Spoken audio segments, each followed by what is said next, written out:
ನಾಳೆ ನೀಟ್ ಪರೀಕ್ಷೆ ಇದೆ. ಎನ್ಟಿಎದಿಂದ ಮತ್ತೊಂದು ಎಡವಟ್ಟಾಗಿದೆ. ನಾಗ್ಪುರದ ನೀಟ್ ಅಭ್ಯರ್ಥಿಗೆ ಪರೀಕ್ಷಾ ಕೇಂದ್ರ ಯಾವುದು ಅಂದ್ರೆ ಅಬುದಾಬಿ ಅಂತ ಮೆನ್ಷನ್ ಆಗಿದೆ. ಹಾಲ್ ಟಿಕೆಟ್ ನಲ್ಲಿ ಪರೀಕ್ಷಾ ಕೇಂದ್ರ ನೋಡಿ ಅಭ್ಯರ್ಥಿ ಶಾಕ್ ಆಗಿದ್ದಾರೆ. ನ್ಯಾಷನಲ್ ಟೆಸ್ಟಿಂಗ್ ಏಜೆನ್ಸಿಯಿಂದ ಮತ್ತೊಂದು ಎಡವಟ್ಟಿದೆ. ನಾಗ್ಪುರದ ವಿದ್ಯಾರ್ಥಿ ಅಬ್ದುಲ್ಲಾ ಮೊಹಮ್ಮದ್ ತಾಲಿಬ್ ಇದನ್ನ ಹಾಲ್ ಟಿಕೆಟ್ ನಲ್ಲಿ ಪರೀಕ್ಷಾ ಕೇಂದ್ರ ಅಬುದಾಬಿ ಅಂತಿದೆ. ಜೂನ್ 14ನೇ ತಾರೀಕೆ ಎನ್ಟಿಎ ಸಂಪರ್ಕಿಸಿದ್ದ ವಿದ್ಯಾರ್ಥಿ ಶೀಘ್ರದಲ್ಲೇ ದೋಷ ಸರಿಪಡಿಸೋದಾಗಿ ಎನ್ಟಿಎ ತಿಳಿಸಿತ್ತು. ಆದರೆ ನಾಳೆ ಬೆಳಗಾದ್ರೆ ಪರೀಕ್ಷೆ ಇದೆ, ಇನ್ನೂ ದೋಷವನ್ನ ಎನ್ಟಿಎ ಸರಿಪಡಿಸಿಲ್ಲ. ಈ ಕಡೆ ವಿದ್ಯಾರ್ಥಿಯನ್ನ ಅಬುದಾಬಿಗೆ ಕಳಿಸೋದಕ್ಕೆ ಪೋಷಕರು ತಯಾರಿ ನಡೆಸಿದರು.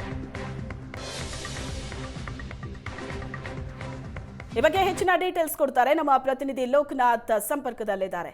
ಲೋಕನಾಥ್, ಎನ್ಟಿಎದಿಂದ ಮತ್ತೊಂದು ಎಡವಟ್ಟು. ನಾಗ್ಪುರದ ವಿದ್ಯಾರ್ಥಿ ಪರೀಕ್ಷಾ ಕೇಂದ್ರ ನೋಡಿದ್ರೆ ಅಬುದಾಬಿ. ಇದನ್ನ ಎನ್ಟಿಎ ಗಮನಕ್ಕೆ ತಂದ ನಂತರ ಬೇಗ ಈ ಸಮಸ್ಯೆನ ಸಾಲ್ವ್ ಮಾಡ್ತೀವಿ ಅಂತ ಹೇಳಿದ್ದಾರೆ. ನಾಳೆ ಬೆಳಗಾದ್ರೆ ಪರೀಕ್ಷೆ ಇನ್ನೂ ಸಾಲ್ವ್ ಆಗಿಲ್ಲ. ಹಾಗಾದ್ರೆ ಏನಂತೆ ಇದು? ಸುಶ್ವೇತಾ, ಎನ್ಟಿಎ ಇಂದ ಪದೇ ಪದೇ ಎಡವಟ್ಟುಗಳು ಮುಂದುವರಿತಾನೆ ಇದೆ.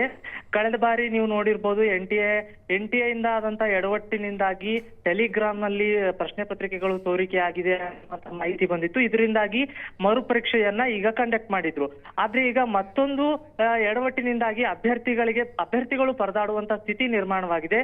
ಏನು ನಾಗಪುರದ ಏನು ಅಭ್ಯರ್ಥಿ ಇದ್ದಾನೆ, ಅವನಿಗೆ ಏನು ಅಬುದಾಬಿಯಲ್ಲಿ ಸೆಂಟರ್ ಅನ್ನ ಮೆನ್ಷನ್ ಮಾಡಿರೋದ್ರಿಂದಾಗಿ ಅಭ್ಯರ್ಥಿ ಒಂದೇ ರೀತಿಯಾಗಿ ಶಾಕ್ಗೆ ಒಳಗಾಗಿದ್ದಾನೆ.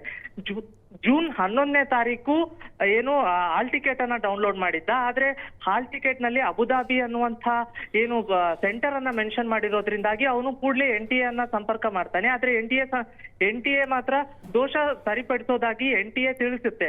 ಆದ್ರೆ ಯಾವಾಗ ಇನ್ನು ಕೆಲ ಗಂಟೆಗಳಲ್ಲೇ ಪರೀಕ್ಷೆ ಇರೋದ್ರಿಂದಾಗಿ ಇಲ್ಲಿವರೆಗೂ ಕೂಡ ಎನ್ಟಿಎ ಯಾವುದೇ ರೀತಿಯಾದಂತ ಕ್ರಮವನ್ನ ಕೈಗೊಂಡಿಲ್ಲ. ಇದರಿಂದಾಗಿ ಅಭ್ಯರ್ಥಿಗಳು ಅಬುದಾಬಿಗೆ ವಿದ್ಯಾರ್ಥಿಯನ್ನ ಕಳಿಸೋದಕ್ಕೂ ಕೂಡ ಎಲ್ಲಾ ರೀತಿಯಾದಂತ ತಯಾರಿ ಕೂಡ ಮಾಡ್ಕೊಂಡಿರ್ತಾರೆ. ಪಾಸ್ಪೋರ್ಟ್ ಅನ್ನ ರೆಡಿ ಮಾಡ್ಕೊಂಡಿದ್ದಾರೆ. ಎಲ್ಲಾ ರೀತಿಯಾದಂತ ತಯಾರಿ ಮಾಡ್ಕೊಂಡಿದ್ರು ಕೂಡ ಎನ್ಟಿಎ ಮಾತ್ರ ಇದುವರೆಗೂ ಕೂಡ ಕ್ರಮ ಕೈಗೊಂಡಿಲ್ಲ. ಆದ್ರೆ ಇದೇ ರೀತಿಯಾಗಿ ಮುಂದುವರೆದ್ರೆ ಇನ್ನು ಕೆಲ ಗಂಟೆಗಳಲ್ಲೇ ಪರೀಕ್ಷೆ ಇರೋದ್ರಿಂದಾಗಿ ಅಭ್ಯರ್ಥಿ ಯಾವ ರೀತಿ ಸೆಂಟರ್ಗೆ ಅಭ್ಯರ್ಥಿಯ ಸೆಂಟರ್ ಯಾವುದು ಅನ್ನೋದು ಕೂಡ ಇನ್ನೂ ಕನ್ಫರ್ಮ್ ಆಗಿಲ್ಲ. ಮಹಾರಾಷ್ಟ್ರದ ಮೂರು ಪ್ರದೇಶಗಳನ್ನ ಅಭ್ಯರ್ಥಿ ಆಯ್ಕೆ ಮಾಡಿರ್ತಾನೆ.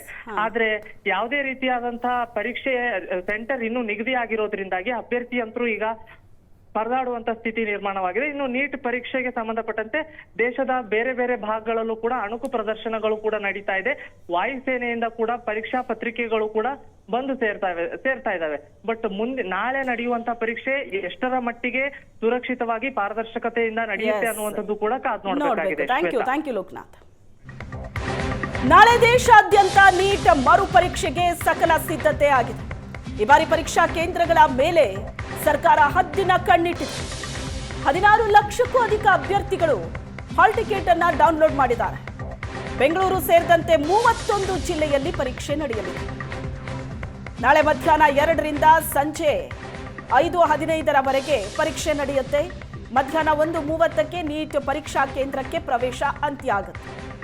ಅಷ್ಟರ ಒಳಗೆ ಪರೀಕ್ಷಾ ಕೇಂದ್ರವನ್ನ ತಲುಪಬೇಕು ವಿದ್ಯಾರ್ಥಿ. ಎನ್ಟಿಎ ಹೊರಡಿಸಿರುವಂತಹ ಡ್ರೆಸ್ ಕೋಡ್ ಏನಿದೆ, ಆ ಡ್ರೆಸ್ ಕೋಡ್ನಂತೆ ಬಂದ್ರೆ ಮಾತ್ರ ಪ್ರವೇಶ.